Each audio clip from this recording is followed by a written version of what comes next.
Bonjour et bienvenue dans une escapade tout à fait originale qui va se passer à Marseille. Ici, il y a un petit bateau qui passe du Vieux-Port jusqu'à l'autre rive, comme ça, qui fait la navette, comme si on passait d'une réalité de cuisine classique que vous connaissez tellement dans cette émission, vers une cuisine complètement surprenante. Le Mistral s'en charge, vous avez vu, il me décoiffe. C'est l'invité d'honneur d'ailleurs, ce Mistral, pour rencontrer un chef fabuleux. Il s'appelle Alexandre Masia. Et le voici campé du haut de son 1,98 m pour épater le monde.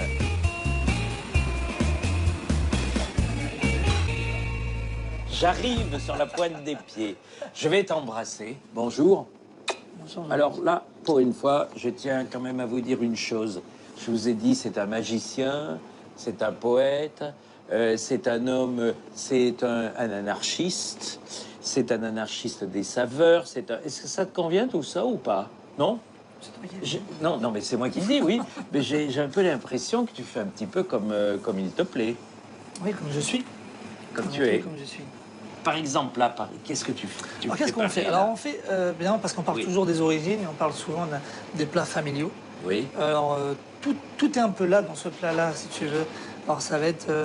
les juxtapositions aussi de cuisson sont importantes. Parce Oui. qu'à un moment donné, on dit, souvent, on cuit vapeur, on cuit brûlé, on cuit grillé, mais on peut très bien commencer par quelque chose de vapeur, de doux, de soyeux, qui va nourrir les chairs. Oui. De passer quelque chose de légèrement, une flamme dessus pour avoir quelque chose d'un petit peu croquant, un petit peu aride. Et là, on a quelque chose de fondant, mais à la fois d'assez explosif. Et moi, j'aime ces causes. Et résultat, on va avoir quelque chose de juteux. Bon, alors, là, on est en train, Alors, tu es en là, on train est de sur le préparer. maquereau. Oui. On a préparé, alors, marinade, vinaigre de riz, un petit peu de myrrine, Oui. quelques agrumes, Oui. et puis un petit peu de teriyaki, du jus d'orange, jus de citron, jus de pamplemousse. Voilà, un petit peu d'acidité, mais on va dire qui nourrit l'organe. Malheureusement, souvent le maquereau, quand on veut le déguster, Oui. on imprime avec la peau. Les gens se disent, mais pourquoi la peau, là, apporte à côté un petit peu? On n'aime pas. Donc, moi, ce que je fais, je ne vais pas agresser la peau, mais je vais... Oh le nom de Dieu, qu'est-ce que tu es en train de faire? Ah, regarde, tu vas voir. Ah, il souffle le petit macro. Il ne souffre pas. Je fais ça. On va le brûler légèrement, ici près. Oui. Et là, tout simplement, je vais pouvoir enlever délicatement, si tu veux, ces chairs qui vont s'en aller. Voilà, et ça c'est facile en fait. Et après on a quelque chose de très Et ça simple. lui donne un petit côté un peu fumé, ton histoire. Exactement. Déjà on commence déjà à lui donner une teinte. Il faut savoir, voilà, ici on fait une cuisine de jus. Là on est sur un jus de poulet, mais tapioca. Au tapioca. Tapioca. D'accord. Voilà, une tapioca. Alors, à l'intérieur, on va mettre quoi pour apporter le croquant un petit peu explosif, le jus de poisson volant.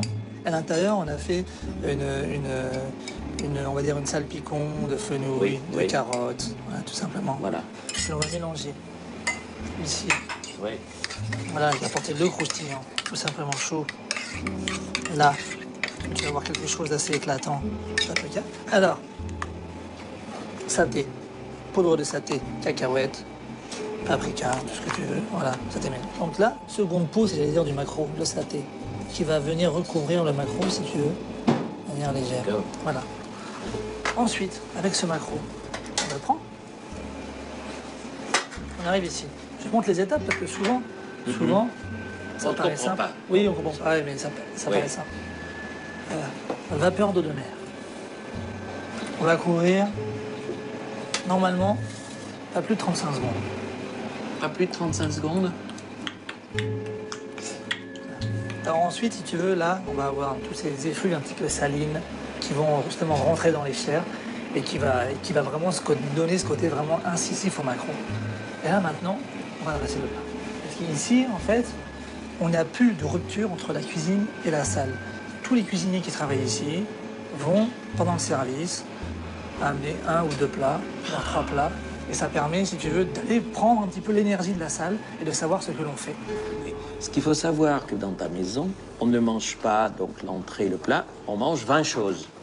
Oui, entre minimum 12 à 20 mets différents. 20 plats pour donner 20 plats aujourd'hui n'a aucun sens si on est juste là pour sortir des choses pour les sortir. Oui. Aujourd'hui, le premier doit sublimer le second. Le second doit donner un sens au sixième. Le sixième, par son acidité et son aigreur, va donner quelque chose d'assez souple au fondant qui était avant. Et ensuite, le dernier va rappeler souvent Oui. le premier que tu as eu, mais dans une forme différente. Ah, d'accord, Et on termine un petit peu cette histoire. d'accord. Voilà. Il y a un deuxième plat, Il y a un deuxième cher plat. Alexandre. Oui. Oui. Alors, avocat, Oui. légèrement fémé. Ici, donc chocolat blanc, graines de moutarde, cumin avec quelques morceaux de lin qu'on rajoute par-dessus ici. Ensuite, glace, sésame noir grillé. Glace, sésame noir, grillé. grillé. Et on va terminer avec olive noire séchée. Pourquoi se priver, hein? Voilà, olive noire séchée. Si tu veux, c'est une des douceurs qui va accompagner celle qui va être à côté. Ça sera donc ici, citron givré, Oui, un appareil de lemon curd, pratiquement cru. oui. S'il y a beaucoup d'éléments dans la cuisine qui sont là, c'est parce que je suis né en Afrique, au Congo, à Pointe-Noire. Oui, Donc si tu veux, il y a beaucoup d'éléments qui, pour certains, sont exotiques. Oui. Pour moi, fait partie de mon ADN. Et pour te dire, je suis né à la clinique des manguiers. des manguiers. Voilà. Tout Maintenant, s'explique un jour voilà. ou l'autre, voilà. Et alors là, Là, on va être sur goyave.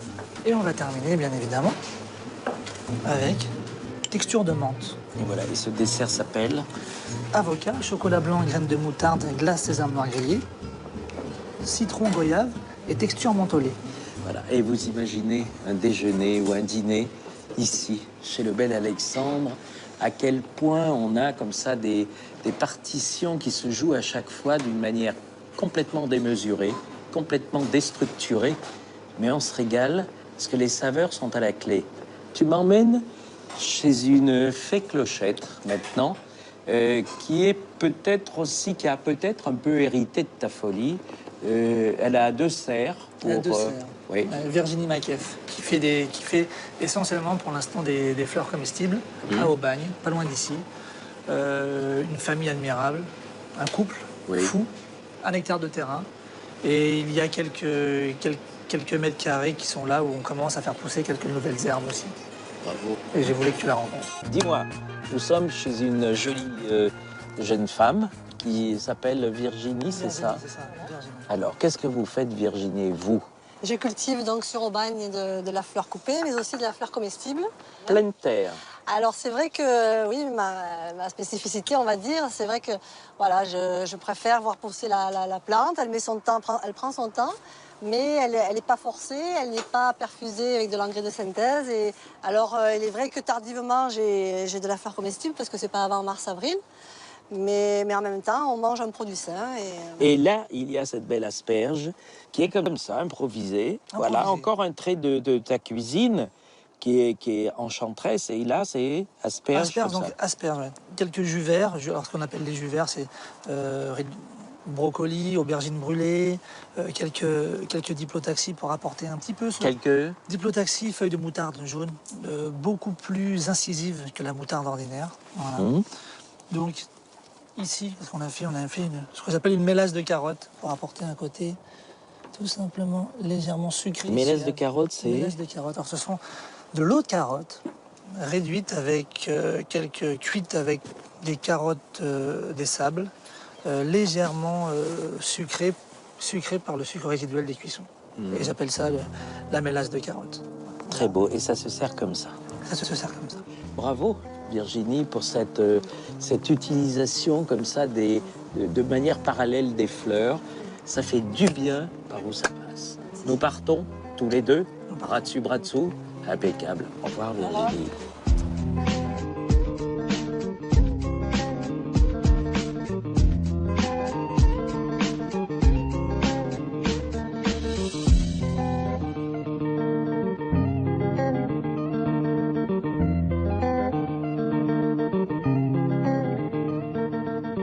Alors moi j'ai envie de savoir comment on devient un Zébulon de la cuisine, parce que c'est un homme monté sur ressort vous l'avez compris déjà depuis le début de cette émission. Première émotion comme ça en cuisine, c'était 5, 6 ans ou...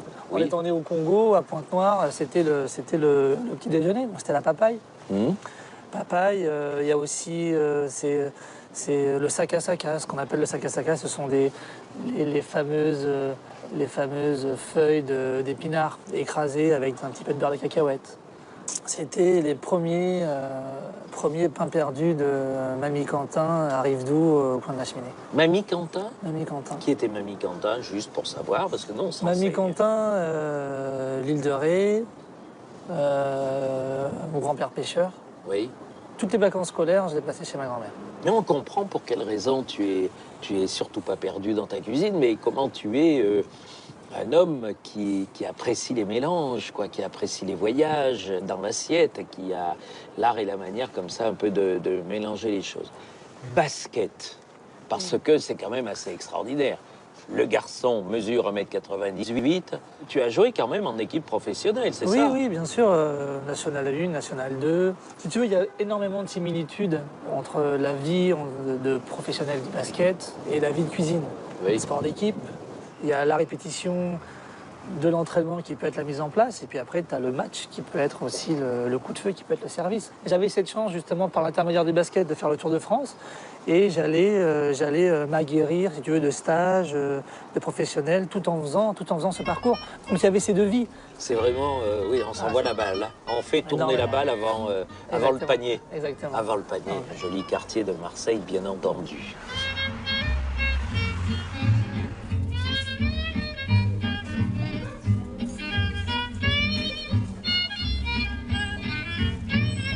Bon alors, et finalement, tu es heureux d'avoir ta clique. Exactement. C'est à peu près ça. Bon, alors tu peux un peu me les présenter, tous ces beaux diables. Bien sûr. Alors lui, je le connais particulièrement, c'est Guillaume Sourlieu, c'est ça? Tout à fait. Voilà, qui est un joli cuisinier de Marseille. La jolie dame qui est là. Georgiana qui est cuisinier, à la fois poète, à la fois un peu tout, généreux. Dans Marseille, alors. Dans Marseille, tout à fait, à Marseille. Elle était de Marseille, où ça? Dans quel quartier? À côté du tribunal. À côté du tribunal. Ah, d'accord. Vous régalez les avocats? Exactement. Ah, pas mal. Alors, celui-ci aussi, bien sûr qu'on le connaît bien. C'est Michel Portos. Alors, vous l'avez déjà vu dans des émissions précédentes. Il était bordelais, hein, c'est ça? À Beauliac, exactement. À Beauliac, dans cette belle maison d'architecte. De Jean Nouvel. Voilà. Et aujourd'hui, Marseillais? Marseillais, mais parce que Marseillais est natif de Marseille. Ah, natif de Marseille. C'est un retour, retour aux sources. c'est un retour dans la sardine, alors. Il fallait revenir ici pour retrouver mes origines. Très bien. Et puis pour découvrir Alexandre. Oui. Le beau monsieur, alors lui, il est venu en voisin parce qu'il... Il venait en voisin, Aix-en-Provence. Benoît. Voilà, fromager. Fromager, Aix-en-Provence. Les jolis fromages de la région, ce sont ceux qu'on a là, ici. Alors, on a quelques fromages de la région. On a notamment des fromages de chèvre, parce que dans la région, on a surtout c'est principalement de la chèvre. Et on a aussi des fromages corses ici, qu'on considère comme la région, parce que ce sont nos voisins, mais Oui. on est à cheval entre la Corse et la Provence. Nos voisins intimes, on va dire. Nos voisins intimes. Oui. Alors, il y a toujours ces belles chèvres. Moi, je suis toujours impressionné quand on va un tout petit peu au-dessus de Marseille, de voir les avions presque passer entre les cornes des chèvres comme ça et ils décollent. Au-dessus de ce qui va bientôt être une AOC, d'après ce qui est les informations, et c'est la brousse du Rove qui est vraiment une rareté, qui est un... AOC, appellation d'origine contrôlée, vous le savez. Voilà. Et qui va être c'est un produit très très rare et complètement unique en fait. Donc, et c'est vrai que les avions passent juste au-dessus, et ces chèvres sont très très belles parce qu'elles ont les cornes torsadées. Enfin, c'est une race qui est vraiment particulière, qui est unique et qui fait un lait très particulier. Voilà. Exceptionnel. Oui. Je passe juste par-dessus l'épaule pour regarder. C'est une petite tartine, madame du tribunal. Oui, je fais tout comme le monsieur. Ah oui, Ouais. c'est une copie conforme. Non, pas du tout. C'est une copie C'est un pain ciabatta, c'est un pain qui est à l'huile d'olive sur laquelle on a mis les petits légumes de nos fournisseurs adorés. Voilà, là c'est plutôt végétal, là c'est avec un peu d'animal, avec le fromage de Claude. Oui, très bien. Et alors, il y a de beaux maraîchers derrière, des gens... Qui est cet homme? Alors, Grégory Philippe, ce monsieur, comme je dis, comme JB, comme Thomas, comme Xavier, comme Sylvain, ce sont des Pères Noël. À chaque fois, ils m'apportent des choses merveilleuses. merveilleuse. Travailler, je sais pas, Greg, il fait des herbes pratiquement folles. Alors on peut dire aussi qu'il est un grand chef cuisinier, le connaît bien aussi parce qu'il a fait un peu le jardin De Michel Brasse. De Michel Brasse, voilà, à l'Aïole. À l'Aïole. Vous dites l'Aïole ou la Guiole, comme vous voulez, les deux se disent. Tout à fait. Et faire le jardin de Michel Brasse, ça représente quoi? C'est-à-dire qu'on est... Ça représente beaucoup de variétés et la conjugaison entre le végétal et la cuisine. La valeur ajoutée, c'est ça qui est... Ben alors pour ça, il faut goûter sa cuisine. Voilà. Il y a quand même des maraîchers qui sont quand même mieux lotis que d'autres. C'est-à-dire que, écoutez, ce pauvre, c'est Grégory, hein. Pauvre Grégory, les enfants, il est obligé de manger tous les jours chez son ami Michel Brasse, qui est juste un petit 3 étoiles comme ça au passage. Et quand il mange pas chez lui, il est chez Alexandre et tout. Dur métier. Voilà, très dur métier. C'est un métier qui évolue de plus en plus parce qu'ils recherchent tous souvent de nouveaux légumes, hein, c'est ça? Là, c'est surtout sur les plantes, les plantes aromatiques, voilà, de l'oseille, violette des bois, nombril de Vénus, oseille argentée.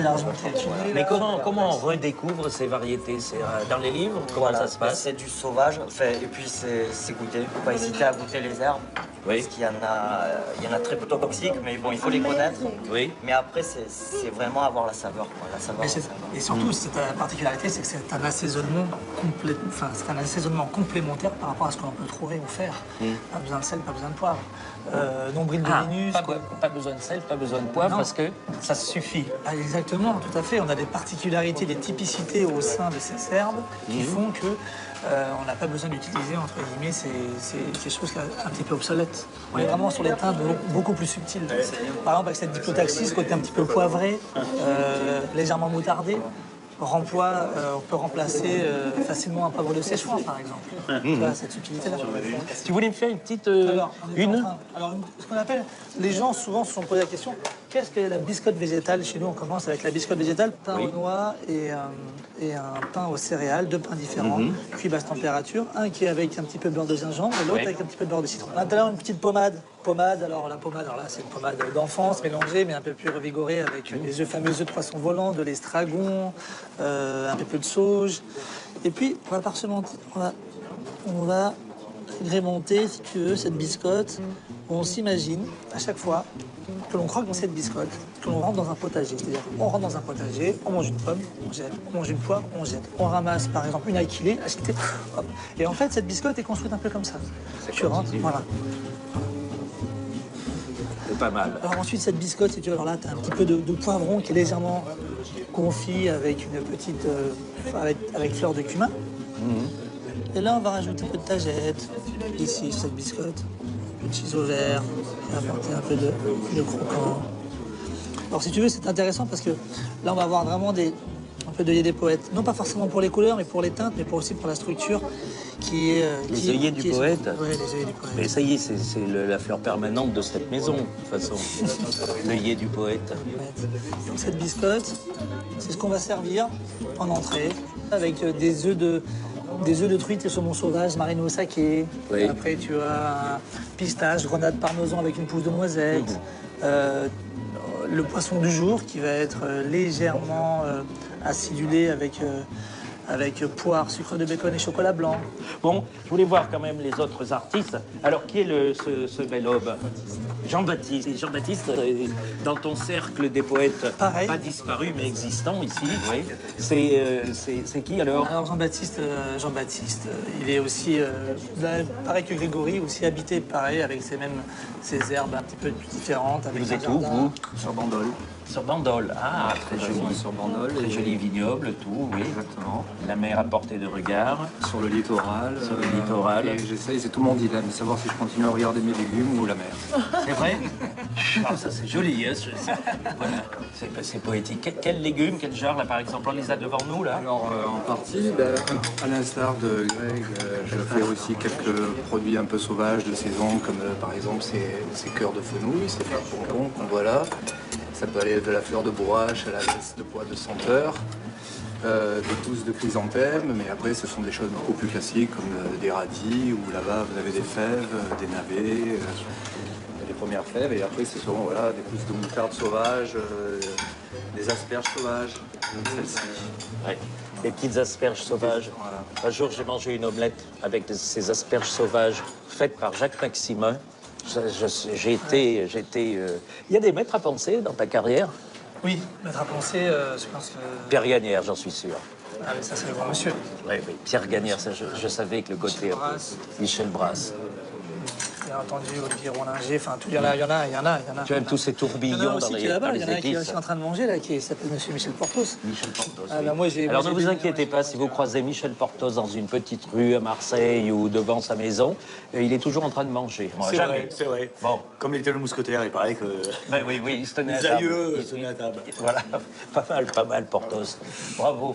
Et alors, qu'est-ce que tu étais encore en train de préparer, Guillaume? Moi, je fais une petite tartine végétale avec les produits que... Toi aussi, tu t'y es mis? Lui, Bon, il y a les un enfants, truc que on va Jean-Baptiste- décoller dans T'as quelques pas dit, instants, mais attacher les ceintures. Quand Oui. tu vas te promener chez Jean-Baptiste, tu as l'impression d'être dans un musée, tu visites, tu n'as pas la larme à l'œil, mais pas loin, parce que ces produits, tu les vois pousser, il le dit pas, mais il fait les arbres, il veut faire un jardin. Tu m'avais pris cette expression, Jean-Baptiste, hein, C'est c'était... une forêt comestible. Voilà, Enfin, je m'inspire d'autres qui, la forêt comestible, qui sont des pionniers en France, comme la famille Gruyé, Hervé Gruyé à la ferme du Bec et Loin.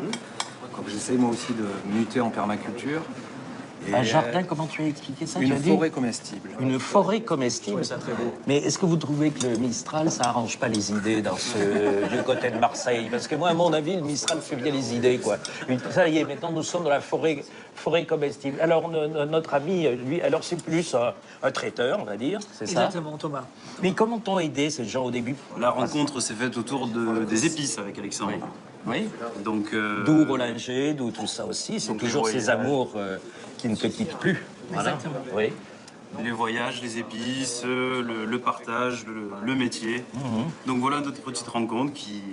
Et tu tiens de boutique. Tu tiens boutique sur rue. Et je tiens boutique sur rue, effectivement. 2 pour l'instant sur Marseille et le gros laboratoire est sur Allo. Une petite commune, Marcel Pagnol, à côté de Marseille. Très bien, petit. Monsieur de l'huile d'olive, elle est d'où? Vallée des Baux-de-Provence.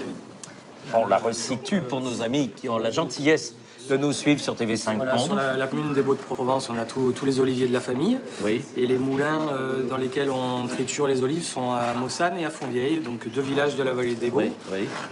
sur l'AOC. Donc ici c'est le moulin Saint-Jean qui est à Fontvieille, et puis à côté là-bas sur du fruité noir, on est sur le moulin Corny qui est à Mossane. Qui était mon oncle, Jean-Marie. C'est vrai? Tout à fait. Là où d'ailleurs Charles Aznavour fait son huile d'olive, dans ce même moulin. Dans le même Corny. moulin, et mon papa en est le président, donc voilà, on est vraiment dans le monde de l'huile depuis plusieurs générations. Il y a un terroir qui est important. Oui. Il y a les variétés aussi qui rentrent en ligne de compte dans la fabrication de l'huile. Et puis il y a 3 fruités. J'ai amené une 3e bouteille parce qu'on est dans l'huile d'olive, on a vraiment 3 fruités différents. Le fruité noir, le fruité vert et le fruité mûr. C'est des fabrications différentes. On a des goûts différents, on a des saveurs différentes. Sur le fruité noir, on sera plutôt sur l'artichaut cuit, alors que sur le fruité vert, ce sera l'artichaut cru. Sur le fruité mûr, on sera plus sur de la pomme. Donc on a vraiment des saveurs différentes qu'on peut utiliser et que Alexandre utilise à merveille sur différentes préparations, différents plats. Donc C'est toute une philosophie. Voilà, là, c'est encore. toute, Il faut peut-être alerter Portos parce qu'il y a un truc qui vient d'être servi. Michel. J'ai décidé de m'arrêter, c'est même lui qui m'oriente. Hein. Voilà. Je lui donne sur un piment d'Espelette. Sur un brebis au piment Brebis d'Espelette. au piment d'Espelette. Un brebis au piment d'Espelette. Très bien. Et là, ce sont des petites tartines. On goûte ça chez toi, Guillaume? C'est un peu ce que tu aimes? Oui, dans ma cuisine, je deviens de plus en plus végétal. Le fait d'avoir rencontré les personnes comme tu as présenté tout à l'heure. C'est vrai. Voilà, c'est une cuisine qui devient un peu plus épurée, plus végétale et très maritime puisque je suis au bord de l'eau. moi. Oui, c'est joli. Qu'est-ce que vous avez pensé de cette balade? Est-ce qu'elle vous a plu? Je voulais te remercier vivement. Vous remerciez tous d'être venus. Merci beaucoup. Et puis, une dernière phrase. Merci de l'aimer comme vous l'aimez, parce que, regardez, il est de plus en plus grand et ça va devenir un immense chef. Les enfants, ça m'a fait plaisir de partager cette escapade avec vous. Vous savez que je vous aime, vous savez que je vous estime, et puis vous savez aussi que je vous embrasse et je vous